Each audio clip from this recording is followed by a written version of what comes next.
We live in a world ruled by impulses where desires dictate our steps and emotions cloud our judgment. But we, the seekers of wisdom, we choose a different path.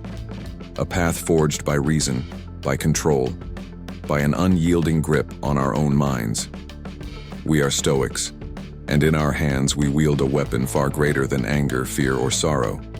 We wield the Socratic method of thinking.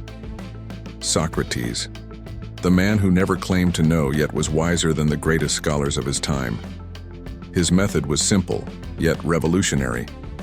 He asked questions that forced one to unravel their own contradictions, questions that exposed the fragile foundation upon which their beliefs were built. He did not preach. He did not instruct. He merely guided people into their own enlightenment. And we, as Stoics, must embrace this practice, not only with others, but within ourselves.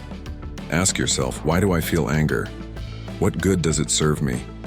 If I am insulted, does it change who I am? If I fail, does it strip me of my ability to rise again? The wise man knows that his emotions are but fleeting illusions. The fool allows them to rule his life. Marcus Aurelius, the warrior emperor, wrote in his Meditations, "You have power over your mind, not outside events. Realize this, and you will find strength." The Socratic method forces us to break down our own assumptions, to dismantle the fortress of false beliefs we have unknowingly built. It is not comfortable, but comfort has never been the path to wisdom. We must question our fears, question our desires, question our very perception of reality, and in doing so, we strip away all that is weak within us. What remains? Discipline, fortitude, control. We no longer react. We respond. We no longer surrender to impulse. We rule over it. We no longer live as slaves to our own emotions. We become the architects of our own fate.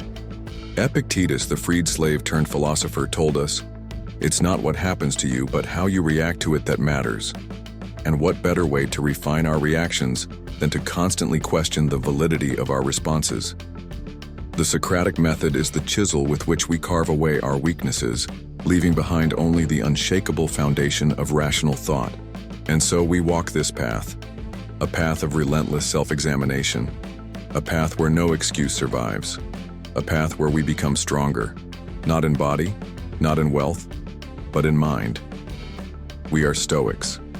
We do not seek comfort. We do not seek approval.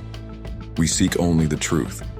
And with each question, with each moment of self-doubt confronted, we move one step closer to the highest freedom there is, the mastery of the self.